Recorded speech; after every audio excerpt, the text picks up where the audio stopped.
स्वागत है आपका पहला कदम में। शेयर बाजार के नए निवेशकों के लिए हमारा खास कार्यक्रम, जहां हम दूर करते हैं बाजार से जुड़ी आपकी तमाम उलझनें और मदद करते हैं शेयर बाजार में रखने में आपका पहला कदम।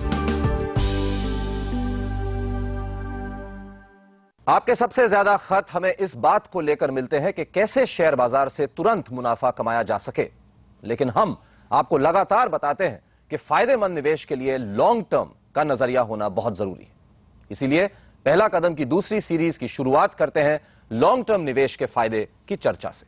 इस बारे में बातचीत करने के लिए हमारे साथ हैं दो बहुत ही खास मेहमान, हमारे दो जाने माने एक्सपर्ट, रिलायंस मनी के सीईओ और डायरेक्टर सुदीप बंदोपाध्याय और एसबीआई म्यूचुअल फंड के chief investment officer Sanjay Sinha. आप दोनों का बहुत बहुत धन्यवाद आ जाने के लिए। बहुत से सवाल हैं आपके लिए। पहला कदम में सबसे पहला सवाल आया है आपके लिए रायपुर के इमरान का। मेरा आप लोगों से एक सवाल है कि लॉन्ग टर्म निवेश किसे कहते हैं, क्योंकि जब भी हम लोग कोई क्वेश्चन करते हैं आप लोगों से तो आप लोग का जवाब रहता है कि लॉन्ग टर्म निवेश करें, तो कितनी अवधि को लॉन्ग टर्म निवेश कहा जाता है, इसके बारे में मुझे बताने का कष्ट करें। संजय, आपसे पूछूंगा, इक्विटी का सवाल है ये, तो बताइए कि लॉन्ग टर्म जिसे आप भी कहते रहते हैं निवेशकों को, रिटेल इन्वेस्टर्स को, कि आप एक लॉन्ग टर्म व्यू लें, म्यूचुअल फंड आप चलाते हैं, तो लॉन्ग टर्म कितना होता है लॉन्ग टर्म? देखिए, जो कन्वेंशनल व्यू था लॉन्ग टर्म का, जिसको कि वॉरेन बफे ने भी एडवोकेट किया था, वो 10 से 20 साल की अवधि का था। लेकिन आज का जो माहौल है, जहां फास्ट फूड की कल्चर बहुत ज्यादा प्रचलित है, वहां लोग 10 से 20 साल का होराइजन नहीं देखते हैं। लेकिन तब भी अगर आप इक्विटी में निवेश कर रहे हैं तो आपकी होराइजन कम से कम 3 से 5 साल की होनी चाहिए फॉर एन ऑप्टिमम एलोकेशन। लेकिन आप जब भी निवेश कर रहे हैं ना, तो आप निवेश करें तो 5 से 10 साल का होराइजन तो लेके चलें, बिकॉज ये लॉन्ग टर्म इन्वेस्टमेंट सिर्फ इस चीज को एडवोकेट नहीं करता है कि आप बहुत लंबी अवधि के लिए निवेश करें, बट आप किसी पर्पज के लिए करें। और वो पर्पज, जैसा कि आप कह रहे हैं कि इक्विटी में निवेश करें या कहीं और भी करें, मुनाफे के लिए है। तो मुनाफा शॉर्ट टर्म में अगर मिल जाए तो ये तो चांस की बात होगी, और अगर मेथड के द्वारा अगर आप मुनाफा कमा पाए तो ये आपकी स्ट्रैटेजी होगी, जो कि लॉन्ग टर्म में ही सही होगी। जाइए लेते हैं एक और सवाल। हमारे कई दर्शक भी आए हैं आज हमारे साथ। विकास बधनानी का। जी विकास, प्रॉफिट कमाने के लिए क्या ये जरूरी है कि जिन शेयर्स के दाम कम है उन्हें ही खरीदा जाए, या फिर ऊंचे दाम के भी अच्छे शेयर्स खरीदे जा सकते हैं? सुदीप, ये बिल्कुल ही जरूरी नहीं है। कम दाम ज्यादा दाम शेयर, आज मार्केट में कोई शेयर 10 रुपया में अवेलेबल है, कोई 50 में अवेलेबल है, कोई 5000 में अवेलेबल है। एक जमाने में ऐसा होता था कि आपको एक मिनिमम लॉट साइज होता था, वो आपको लेना पड़ता था।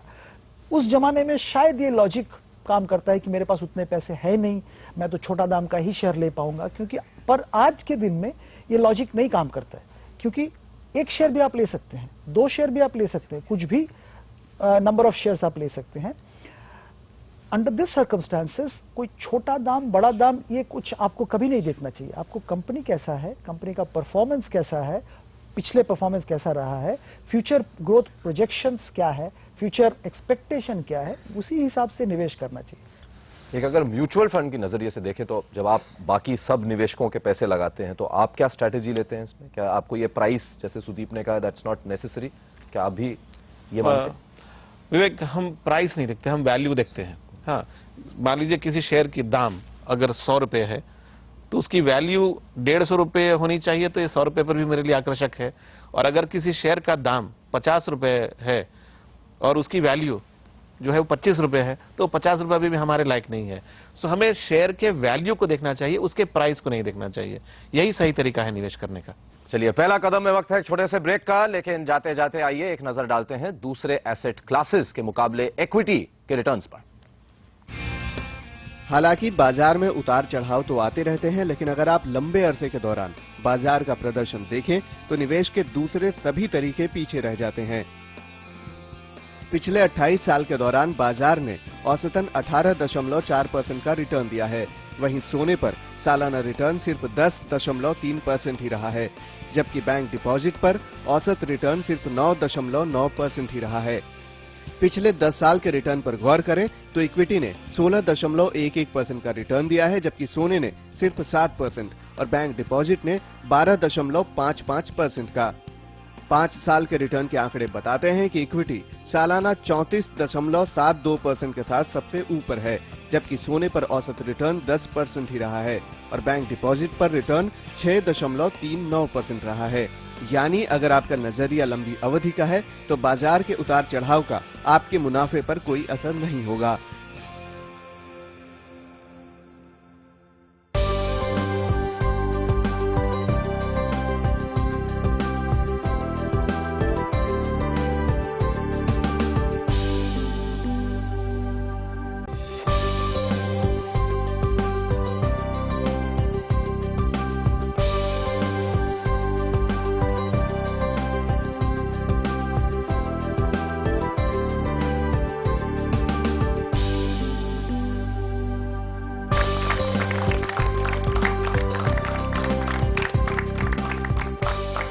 आप देख रहे हैं पहला कदम, शेयर बाजार के नए निवेशकों के लिए हमारी खास पेशकश। बात हो रही है लॉन्ग टर्म के निवेश के फायदे की।